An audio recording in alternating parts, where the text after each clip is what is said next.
جناب چودھری انوار الحق صاحب وزیر اعظم آزاد جموں کشمیر، جناب چودھری لطیف اکبر صاحب اسپیکر اے جے کے اسمبلی، جنرل انعام چیئرمین این ڈی ایم اے، عطاء اللہ تارڑ صاحب ممبر نیشنل اسمبلی، چیف سیکرٹری اے جے کے داؤد بڑیچ، حبیب تاجک صاحب آئی جی پی، شاہ غلام قادر خان صاحب پی ایم ایل این،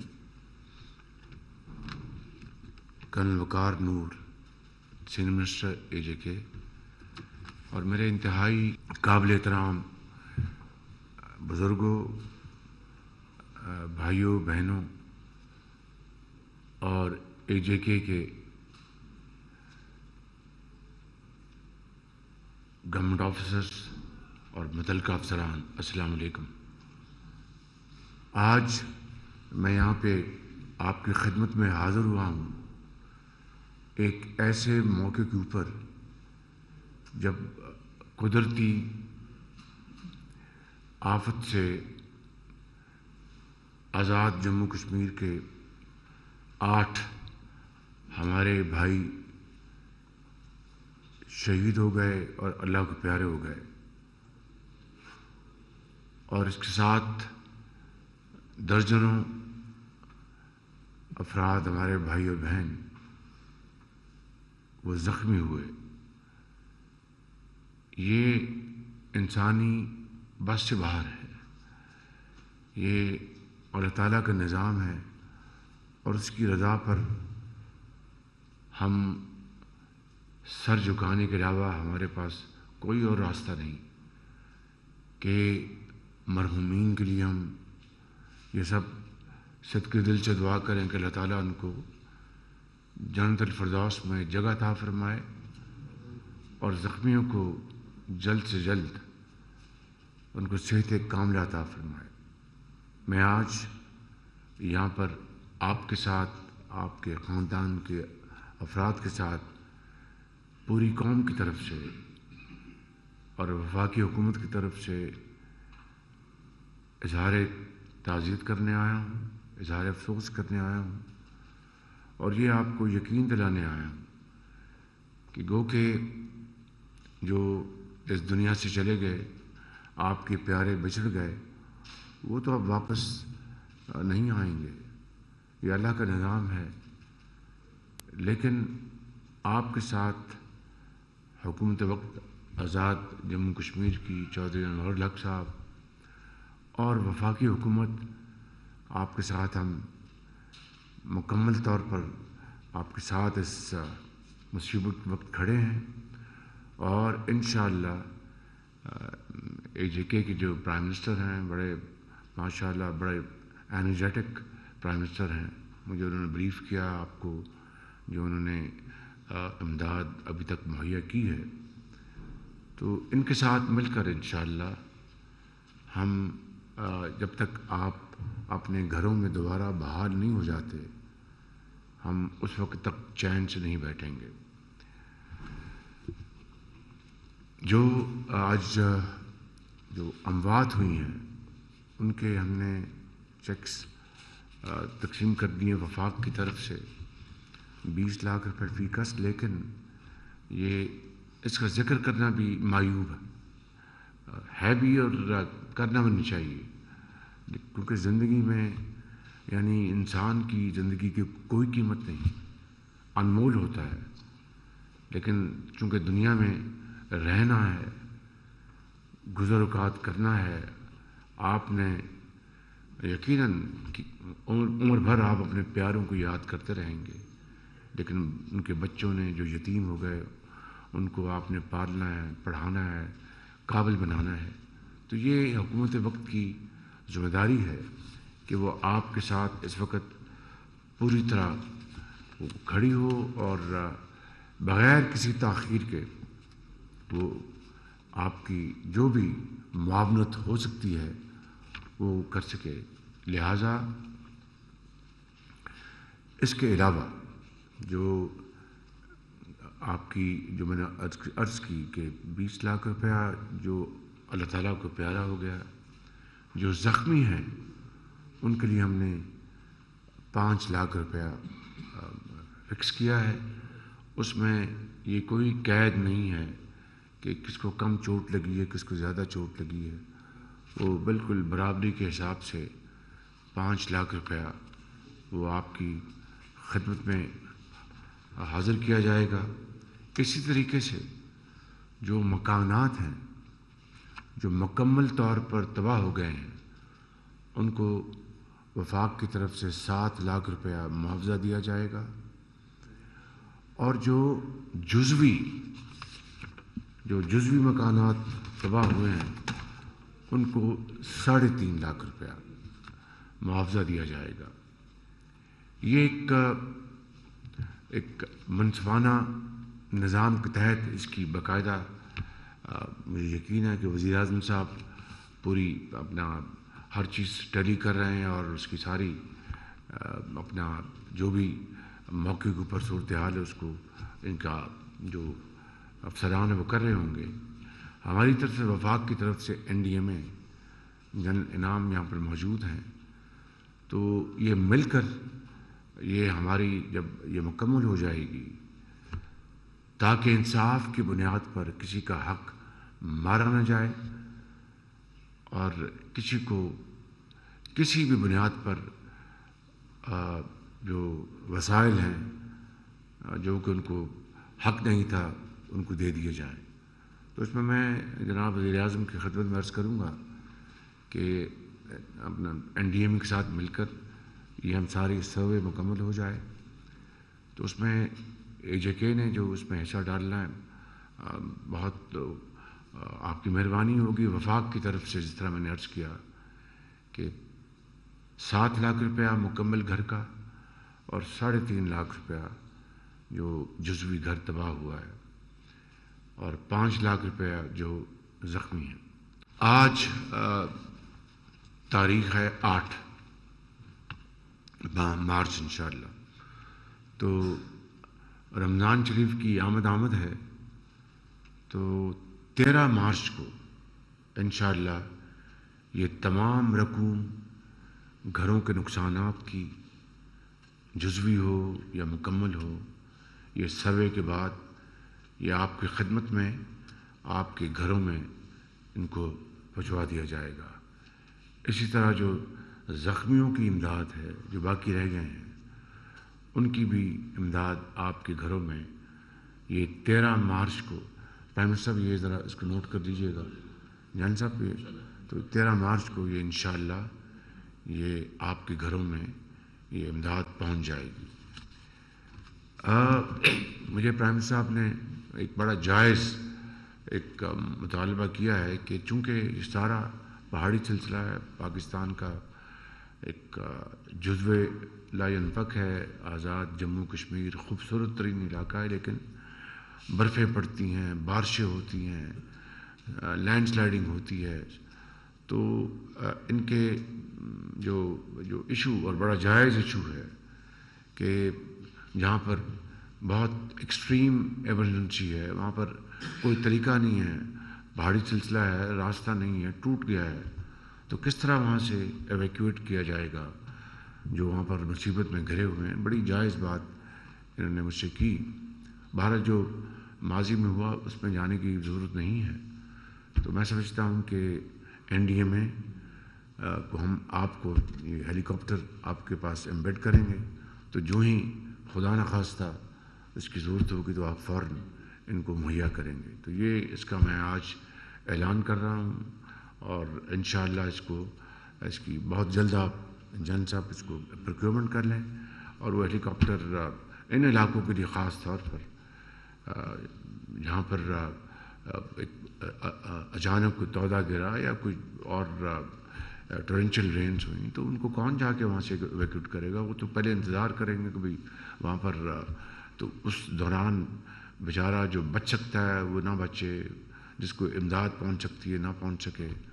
تو میری گزارش ہے کہ اس کو فل فور ہیلی کاپٹر آپ اپنے لے کے آئیں اپنے سسٹم میں اور جو ہی ریکوزیشن ملے بلکہ ایڈوانس وارننگ ہو تو ہیلی کاپٹر جہاں پر بھی وزیر اعظم کہیں، آپ پاکستان کے دوسرے علاقوں میں بات کر رہا ہوں، یہ سسٹم جو ہے اس کو آپ فل فورس کو آپ اس کو کمپلیٹ کر لیں۔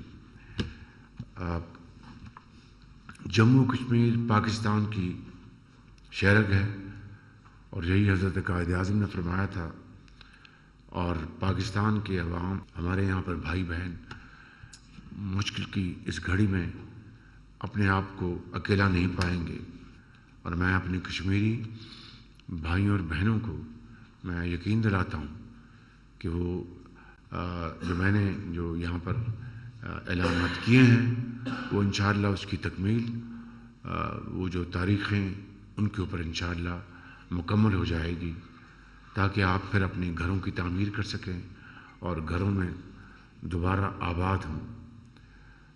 میری وزیر اعظم صاحب سے ابھی گفتگو ہوئی، جو ترقیاتی جو کام ہیں یہاں پر اے جے کے اور دوسرے، وہ انشاءاللہ اس کی میں علیحدہ میٹنگ کروں گا، لیکن میں صرف اے جے کے حوالے سے نہیں بلکہ پورے پاکستان کے حوالے سے بات کرنا چاہتا ہوں کہ اس وقت تقریباً 2 کروڑ سے زیادہ بچے ہمارے اسکولوں سے باہر ہیں، بچے اور بچیاں۔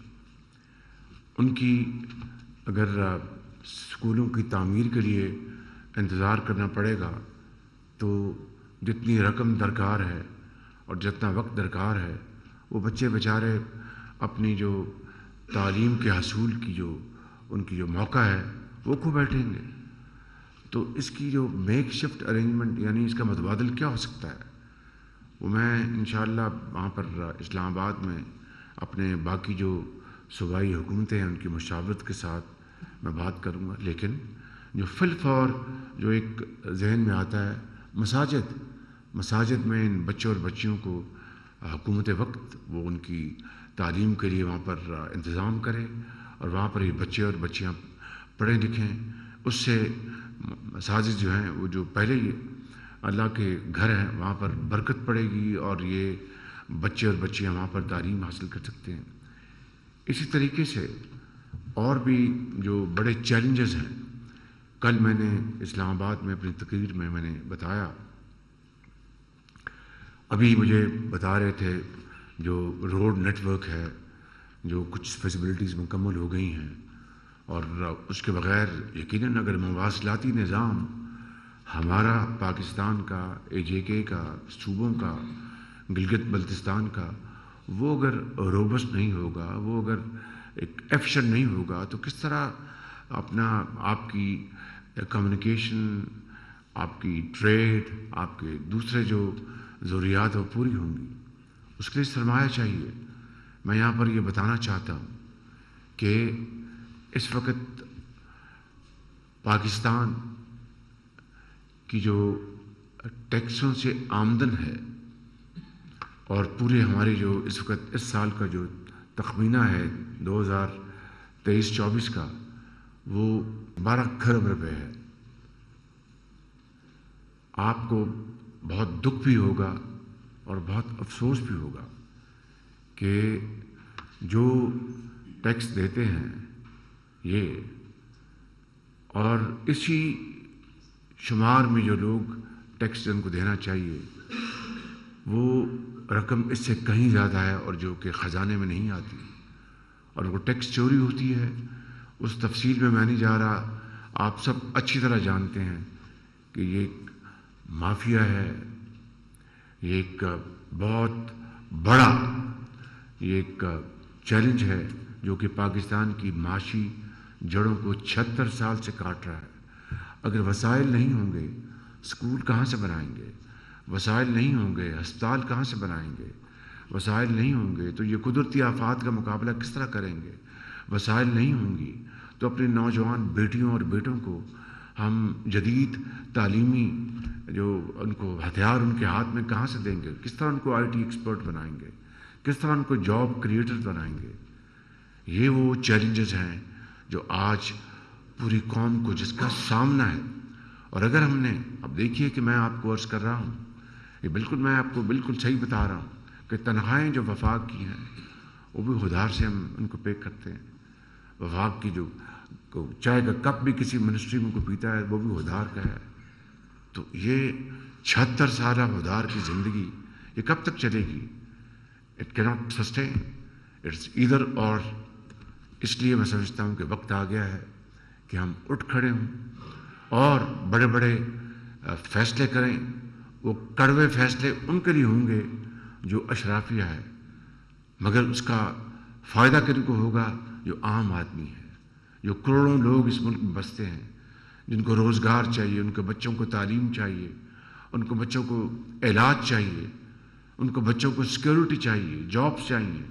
وہ بنے، ان کی بچیاں ڈاکٹرز بنیں، ان کی بچیاں انجینئرز بنیں، وہ اور آئی ٹی کے ایکسپرٹس بنیں. پاکستان کے اندر، پاکستان کے باہر وہ رزق حلال کمائیں، پاکستان کا نام بلند کریں. یہی طریقہ ہے دنیا میں زندہ رہنے کا. اس کے علاوہ اور کوئی طریقہ نہیں ہے، کوئی طریقہ نہیں ہے. آپ عصر حاضر کی تاریخ کو دیکھ لیں، ماضی بعید کی تاریخ کو دیکھ لیں. وہ قومیں جو کسی وجہ سے تباہ ہو گئیں وہی زندہ ہوئیں، وہی دوبارہ انہوں نے اپنی طاقت حاصل کی کہ انہوں نے اپنی شکست کو مسلسل محنت اور محنت میں بدل دیا. تو میں سمجھتا ہوں کہ آج پاکستان کے لیے سب سے بڑا چیلنج یہ ہے.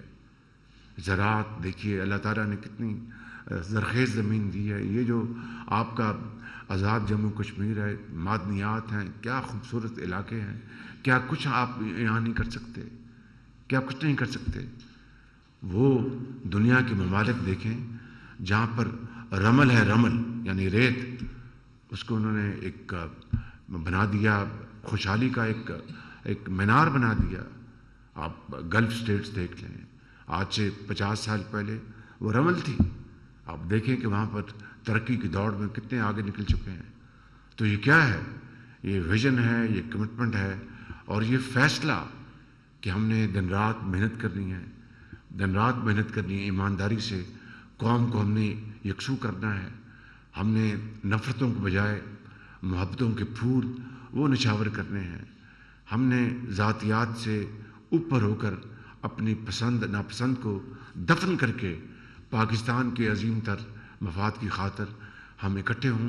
تو یقین کریں کہ نہ صرف 76 سال کا جو ہمارا سفر جو نقصان ہوا اس کو انشاءاللہ پورا کر لیں گے، بلکہ آئندہ آنے والے ماہ و سالوں میں پاکستان اپنا کھویا ہوا مقام حاصل کرے گا. تو میں سمجھتا ہوں کہ یہی وہ پیغام ہے، ایک پرماننٹ پیغام ہے، اور اس کے اوپر صرف اور صرف عمل سے دنیا بدلے گی. نہ یہ نوری ہے اور نہ یہ ناری ہے. میں انشاءاللہ پھر حاضر ہوں گا اور انشاءاللہ مل کر ہم پاکستان کے مسائل، چیلنجز کا ہم مقابلہ کریں گے. پچھلے پیر سے جب سے میں نے اپنا اوتھ لیا ہے، میں نے ہر روز جو ہماری معاشی صورتحال ہے اس کا ہم نے ہر روز اس کا جائزہ لیا. مختلف جو ادارے ہیں، مختلف جو میدان ہیں. کل بھی میں نے کہا، آج پھر بتاتا ہوں آپ کو، صرف پی آئی اے کا جو نقصان ہے وہ 825 ارب روپے ہے. ہر سال جو سرکاری ادارے مل کر جو نقصانات کرتے ہیں وہ کئی سو ارب روپے ہیں. ہر سال بجلی کی چوری وہ 500-600 ارب روپے ہے. وہ عام آدمی تو نہیں کرتا، وہ تو بیچارہ پتہ نہیں کس مشکل سے بل دیتا ہے اور اس کی بددعائیں آسمان کو پہنچتی ہیں کہ یہ نظام کہ امیر آدمی تو جو مرضی کرے اور بجلی کے بل بجلی بن کر ہم پر گرے. یہ ہے وہ نظام جو کہ قائد اعظم نے کبھی سوچا بھی نہیں تھا. ان عظیم شہیدوں نے جنہوں نے پاکستان کی خاطر خون کے دریا عبور کیے، کبھی انہوں نے سوچا بھی نہیں تھا. آج ان کی روحیں یقیناً تڑپ رہی ہوں گی کہ یہ وہ پاکستان نہیں جس کے لیے ہم نے اپنی جانیں قربان کی تھی. میں سمجھتا ہوں کہ وقت آ گیا ہے کہ اگر ہم نے ان قربانیوں کا احترام کرنا ہے اور پاکستان کو قرضوں کی اس زندگی سے نکالنا ہے تو دنیا میں ہر چیز ممکن ہے. مشکل ضرور ہوتی ہے، ممکن نہیں ہوتی. آئیے اللہ تعالیٰ سے دعا کریں کہ انشاءاللہ اللہ تعالیٰ پاکستان کو عظیم بنائے گا، مشکلات سے نکالے گا.